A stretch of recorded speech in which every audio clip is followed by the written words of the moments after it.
It'll blow people away in villages. When a tornado approaches a church, it doesn't go over that church. It goes right through it. Sure. So there seems to be no purpose in nature. It seems that every fish is eating every other fish. If you want to say there's harmony in nature, what do you mean by harmony? Anything that happens? Right. So I say that if there's harmony in nature, animals wouldn't be tearing other animals apart for food. They'd be converting the sun's radiant energy into flesh rather than killing other animals. In other words, man projects his own simple values continuously in our school books. They give you the purpose of this and the purpose of that, and they don't show you the counter things. In other words, nature's wonderful. I love nature. Well, rattlesnakes are part of nature. Constrictors crush animals. That's part of nature. Floods are part of nature. Why don't you look at the whole picture and say nature is both constructive and destructive? Yeah. And that would be the honest statement. If there was purpose, then there'd be something up there manipulating it for a certain reason.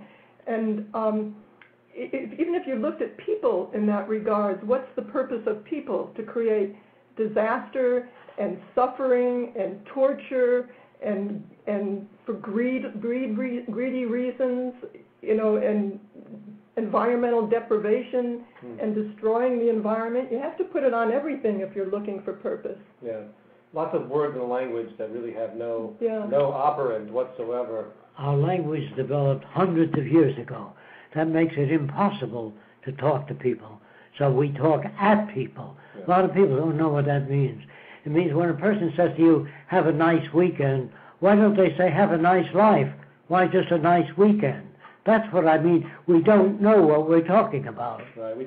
You say communication is impossible, essentially, based on the definition of communication, correct? Unless you define what you mean by communication. Mm-hmm. Sure. We don't study semantics in school, which should be a common subject in the future throughout the world.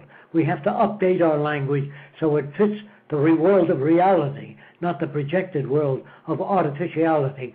Our world today does use some aspects of science and technology, but the schools today, our universities, are better equipped than they've ever been, and the wars are getting worse. Is man really civilized? I say not yet. We are not civilized yet, and we never will be, because being civilized is an ongoing process. We learn new things every year, nor is there such a thing as intelligent people. We have a certain range of knowledge at a certain time. The more you study the subject, the wider the range. But the word intelligence would have little or no meaning in the future, because I pointed out many times an intelligent chemist of 75 years ago couldn't get a job today. So what do you mean by intelligent? And one more thing to toss in there while we utilize these words, harmony and purpose.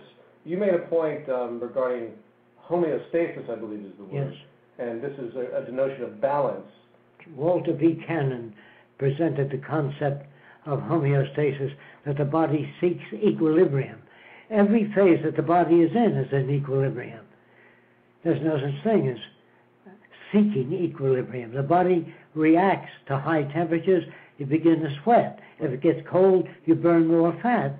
So it isn't homeostasis that the body seeks. The body reacts to external conditions. Of course, we're not educated to that in our schools.